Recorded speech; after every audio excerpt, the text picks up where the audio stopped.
Homestay कसा आहे आणि अवतीभोवतीचा परिसर कसा आहे मी तुम्हाला आता दाखवतोय। मी आर्मी रिटायर आहे। हे सोफा सेट बसण्यासाठी आहे आणि हा बेड आहे। त्यानंतर इथे तुम्हाला अटॅच बाथटब आणि कमोड सुद्धा आहे। एका रूमचं एक दिवसाचं भाडं 1200 रुपये आहे। कोकणामध्ये आल्यानंतर प्रत्येकाला असं वाटतं की आपण काहीतरी धमाल करावी, एन्जॉय करावं, कारण आपण एवढं लांबून येत असतो। तर अशा लोकांसाठी सुद्धा इथं सेपरेट सोय आहे। बाथरूम वगैरे आहे इथे। किचनमध्ये तुम्हाला स्वयंपाक वगैरे करता येईल आणि स्वतः सगळं साहित्य घेऊन येऊन इथे 8-10 दिवस तुम्हाला राहण्याची सोय आहे।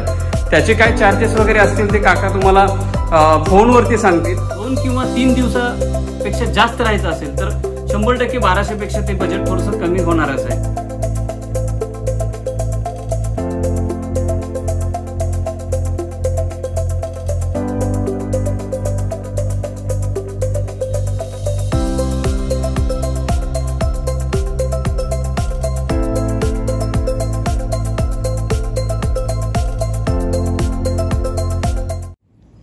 जे फॅमिली मेंबर्स आहेत, जे ट्रेकर्स आहेत, जे युवक मंडळी आहेत, ज्यांना फिरण्याची हौस आहे, त्यांच्यासाठी हा मुद्दाम व्हिडिओ घेऊन आलो आहे। या व्हिडिओमध्ये आपण पाहणार आहोत पालांडे काका आणि काकूंचं एक होमस्टे। हे होमस्टे कसं आहे ते मी तुम्हाला दाखवणार आहे। त्याच्या अगोदर मी तुम्हाला या होमस्टेविषयी थोडीशी माहिती सांगतो। या होमस्टेला आल्यानंतर आपल्याला काय काय पाहता येईल तर आपल्याला इथून जवळच असलेला देवकुंडचा धबधबा पाहता येईल। तामिनी घाटाच्या अगदी 10 मिनिटाच्या अंतरावरती हे होमस्टे आहे पाटणूसमध्ये। इथून तुम्हाला वॉटर राफ्टिंग करता येईल, खजिना डोंगराची ट्रेक करता येईल। आंधरबन ट्रेकिंग पॉइंट अगदी जवळ आहे। मगाशी सांगितल्याप्रमाणे देवकुंड तर अगदी याच पाटणूसमध्ये इथून हाकेच्या अंतरावरती आहे। कुंभेचा धबधबा आपल्याला इथून जेमतेम 20 ते 22 किलोमीटरच्या अंतरावरती आहे। पालीचा गणपती अगदी 22 किलोमीटरवरती आहे आणि रायगड किल्ला सुद्धा अगदी जवळ आहे। तर हे सगळी ठिकाणं आपल्याला इथे येऊन 2 ते 3 दिवसामध्ये अगदी आरामात घरच्यासारखा फील करून आपल्याला पाहता येणार आहे। हे होमस्टे कसं आहे हे तुम्हाला आता मी दाखवणार आहे। समोर इथे बोर्ड आहे स्वामी कृपा हॉलिडेज आणि इथून एंट्री आहे। इथे गेट आहे तुम्हाला एंट्री करण्यासाठी आणि या गेटच्या बाहेर तुम्हाला अशा पद्धतीने हिरवाईने नटलेला हा परिसर आहे। इथं पार्किंगसाठी तुम्हाला भरपूर अशी पुष्कळ जागा आहे आणि पलीकडच्या बाजूला डोंगर आहेत, सह्याद्रीचा पूर्ण पर्वत आहे। या सह्याद्रीच्या पर्वतरांगेवरती आता ढगांची रेलचेल चालू आहे आणि इथे अशा पद्धतीने पार्किंगसाठी भरपूर जागा आहे। इथून आपण आता आतमध्ये एंट्री करतोय। सगळ्यात महत्त्वाची गोष्ट आहे इथे सेफ एरिया आहे, बाहेरचा कोणीही इथे येत नाही, काही नाही। आणि इथं गेट असल्यामुळे या गेटच्या आतमध्ये आपल्याला पूर्ण या भागामध्ये एन्जॉय करता येईल।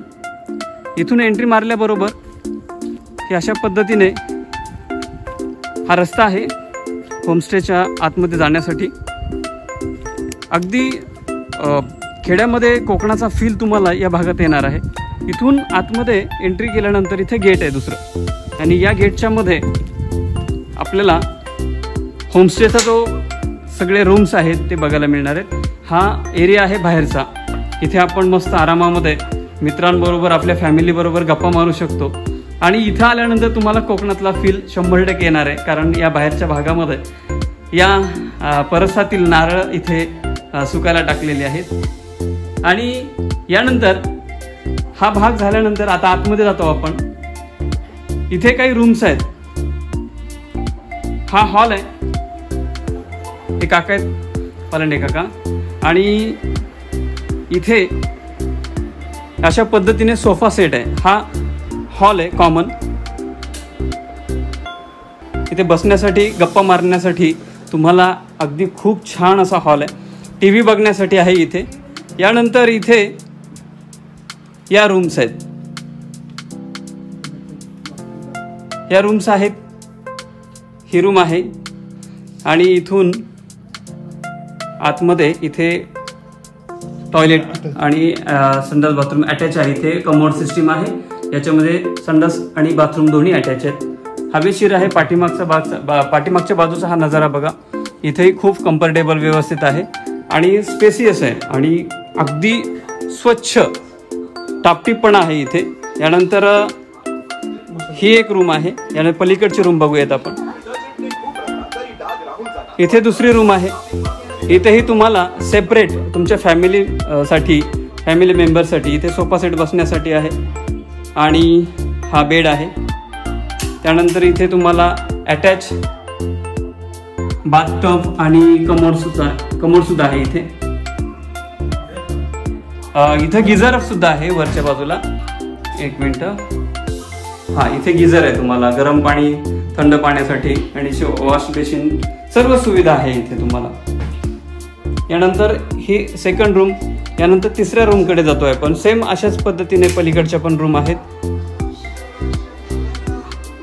इथे देवघर आहे आणि इथे पलीकडे आणखीन एक रूम आहे. मित्रांनो, बेसिकली काय असतं की आपण ज्यावेळेस फॅमिली बरोबर पिकनिकला जातो ना, त्यावेळेस आपल्या मुलांबाळासहित किंवा आपल्या फॅमिली बरोबर किंवा आपल्या मित्रांबरोबर आपल्याला एखादी योग्य ठिकाण किंवा मनसोक्त अशी जागा पाहिजे असते. तर इथली जागा खूप छान आहे. इथे सगळा हा पूर्ण परिसर आहे, अगदी स्वच्छ आहे. अवतीभोवती इथे कुणाचाही डिस्टर्ब नाहीये. अगदी आपण बघतो कोकणामध्ये अरुंद रस्ते असतात, तुम्हाला गाड्या लावायला पार्किंगला प्रॉब्लेम येतो किंवा किंबहुना तिथं गाडी लावून तुम्हाला आतमध्ये बरंच चालत जावं लागतं. इथं असं नाहीये. इथून गेटच्या आतमध्ये आल्यानंतर तुम्हाला पूर्ण हा भाग सिक्युअर आहे, सेफ आहे. आणि अगदी तुम्ही फॅमिली सहित आलात तर काकांचं असं म्हणणं आहे की फॅमिली सहित जर आलात, जर 3-4 दिवस तुम्ही राहणार असाल ना, तर याच्यामध्ये बजेट तर थोडंसं कमी जास्त होऊ शकतं. हे बजेट किती आहे तेही तुम्हाला मी काकांच्या मार्फत सांगतो. नमस्कार, माझं नाव विश्वास नारायण पालांडे. मी आर्मी रिटायर्ड आहे. एका रूमचं 1 दिवसाचं भाडं 1200 रुपये आहे. तुम्ही जर 2-3 दिवस एकच फॅमिली राहणार असेल तर मग त्यात काहीतरी कमी होईल.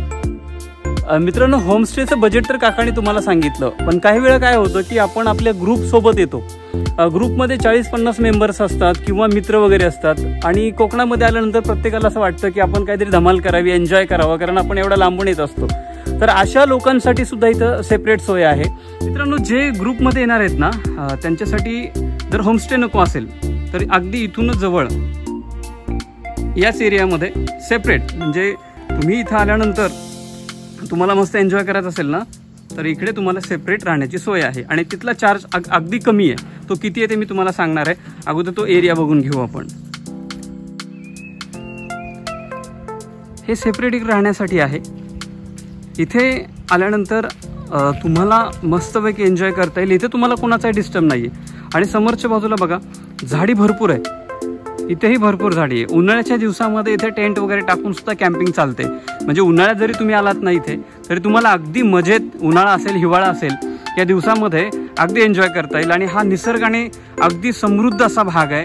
अगदी इथे जरी तुम्ही बाहेर गॅलरीत जरी बसलात ना आरामात, तरी तुम्हाला इथून मस्त हे व्ह्यू मिळतील. आणि इथे आता थोडंसं बजेट कमी आहे, परंतु इथे तुम्हाला मित्रांसोबत आल्यानंतर मात्र कमी बजेटमध्ये हे खूप कम्फर्टेबल आणि चांगलं आहे. इथून एंट्री मारल्यानंतर या बाजूला टॉयलेट आहेत, कॉमन संडास बाथरूमची सोय आहे इथे अशा पद्धतीने.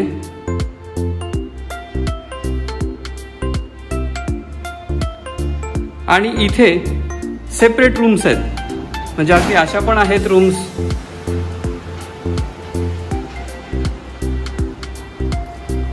हे अशा पण आहेत. इथे तुम्हाला नंतर गादी वगैरे टाकून दिली जाईल. इथे आहे बघा, या बाजूला अशा पद्धतीने तुम्हाला राहण्यासाठी गाद्या वगैरे टाकून दिल्या जातील. आता काकांची मी चर्चा केली. या भागात इथे जर तुम्हाला एका व्यक्तीला राहायचं असेल तर एका व्यक्तीला 200 रुपये पर नाईट, म्हणजे एका रात्रीचे 200 रुपये एका व्यक्तीला. त्यामुळे हे बजेटमध्ये आहे. जर तुम्हाला होमस्टे घ्यायचं असेल तर होमस्टेचं बजेटचं सुद्धा तुमच्याकडे ऑप्शन आहे. किंवा तुम्हाला मित्रांबरोबर इकडे एन्जॉय करायचं असेल, इथे तुम्हाला कोणाचाही त्रास होणार नाही आणि मस्त तुम्हाला काय पाहिजे तेवढे एन्जॉय करू शकता या भागामध्ये. त्यामुळे एका व्यक्तीला इथे 200 रुपये आहे. आणि जर जास्त प्रमाणात जर व्यक्ती आल्या, म्हणजे 40-50च्या मॉबने जर आलात, तर त्या 200 रुपयामधनं सुद्धा 10-20-30 रुपये तुमचे कमी होऊ शकतात. परंतु इथे आल्यानंतर मात्र या निसर्गाचा आस्वाद घेण्यासाठी तुम्हाला नक्कीच या होमस्टेला आणि या भागाला भेट द्यावी लागेल. कमी बजेटमध्ये आहे. त्यानंतर या होमस्टेमध्ये अशा पद्धतीने या भागामध्ये या सुद्धा रूम्स आहेत इथे. म्हणजे समजा एखादी फॅमिली जर आली तर त्यांना स्वतःला जर जेवण वगैरे बनवायचं आहे किंवा निवांत राहायचं 8 दिवस 10 दिवस, तर त्याच्या सुद्धा कमी जास्त बजेटमध्ये ह्या रूम्स वगैरे खूप छान त्यांनी तयार केलेले आहेत. तिथं सुद्धा तुम्ही इथं राहू शकता. आणि हा बगीचा आहे. आता इथं पावसामुळे थोडेसे गवत वगैरे वाढलेलं आहे. ते गवत नंतर पाऊस कमी झाल्यावरती कमी होईल. इथे तुम्ही आरामात राहू शकता. या रूम मधलं सिलिंगचं वगैरे काम अशा पद्धतीने झालेलं आहे. जर तुम्हाला यायचं असेल इथे राहण्यासाठी तर पलीकडच्या हे 2 रूमचं तुम्हाला अशा पद्धतीने छान सिलिंग वगैरे करून तुम्हाला राहण्यासाठी सगळ्या सुखसोयीने युक्त तुम्हाला रूम मिळतील. बाथरूम वगैरे आहे इथे. किचनमध्ये तुम्हाला स्वयंपाक वगैरे करता येईल आणि स्वतः सगळं साहित्य घेऊन येऊन इथे 8-10 दिवस तुम्हाला राहण्याची सोय आहे.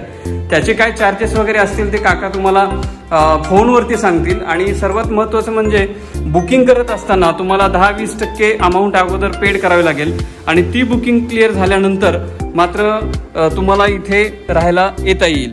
त्यामुळे खाली तुमच्या समोर डिस्प्लेवरती मी काकांचा नंबर आणि त्यांचं नाव वगैरे सगळं तिथं देतोय. त्याच्यावरती तुम्ही कॉन्टॅक्ट करा आणि एकदा नक्कीच या भागामध्ये आल्यानंतर 2 दिवस 4 दिवस फॅमिलीसोबत अगदी कोकणामधल्या या निसर्गरम्य वातावरणामध्ये आनंद तुम्ही जर आनंदात तुम्हाला हे दिवस घालवायचे असतील किंवा आनंद मिळवायचा असेल ना, तुम्ही अवश्य या स्वामी कृपा हॉलिडेज म्हणजे पालांडे काका आणि काकूंचं जे हे होमस्टे आहे त्याला भेट द्या. आपण होमस्टेचं बजेट पाहिलं. काकाने सांगितलं की 1200 रुपये तुम्हाला होमस्टेला एका रूमचं एका दिवसाचं भाडं आहे. परंतु त्याच्यामध्ये तुम्हाला जर जेवण वगैरे घ्यायचं असेल तर ते तुम्हाला एक्स्ट्रा घ्यावं लागेल. त्याच्यामध्ये व्हेजवाल्यांना 250 म्हणजे 250 रुपयामध्ये एक नाश्ता आणि एक जेवण मिळणार आहे. आणि दुसरी गोष्ट म्हणजे जे नॉनव्हेजचे शौकीन आहेत, ज्यांना नॉनव्हेज आवडतं, त्यांना 300 रुपयामध्ये नाश्ता आणि चिकन हे जेवण मिळणार आहे. त्यामुळे जर कुणाला बनवायचं जरी असेल ना तरी ते गावामध्ये दुसऱ्या व्यक्तींना आपण बनवायला सांगू शकतो. आणि जर तुम्हाला फक्त राहायला यायचं असेल, जर 2 किंवा 3 दिवसापेक्षा जास्त राहायचं असेल तर 100% 1200 पेक्षा ते बजेट थोडंसं कमी होणारच आहे. आणि जर इथून जेवायला तुम्हाला जायचं असेल बाहेर तर तुम्हाला विळामध्ये आहे, पाटणूसमध्ये आहे. आणि सगळ्यात महत्त्वाचं म्हणजे तुम्ही इथं आल्यानंतर हे होमस्टे आहे. इथून तुम्हाला जे वेगवेगळे पॉइंट्स आहेत, देवकुंड असेल, खजिना ट्रेक असेल, आंदरबन ट्रेक असेल, तामिनी घाटामध्ये धबधबे पाहायचे, कुंभ्याचा धबधबा पाहायचा, रायगड किल्ला पाहायचा आहे किंवा तुम्हाला वॉटर राफ्टिंग पाहिजे तर त्याच्यासाठी तुम्हाला इंडिव्हिज्युअल तुम्हाला स्वतःला तिथं जावं लागेल. आणि जर तुम्हाला याच्यामध्ये जवळच्या एरियामध्ये फिरण्यासाठी जर तुम्हाला एखादा गाईड पाहिजे असेल तर तुम्हाला तो गाईड एक्स्ट्रा घ्यावा लागेल. हे मात्र लक्षात ठेवा.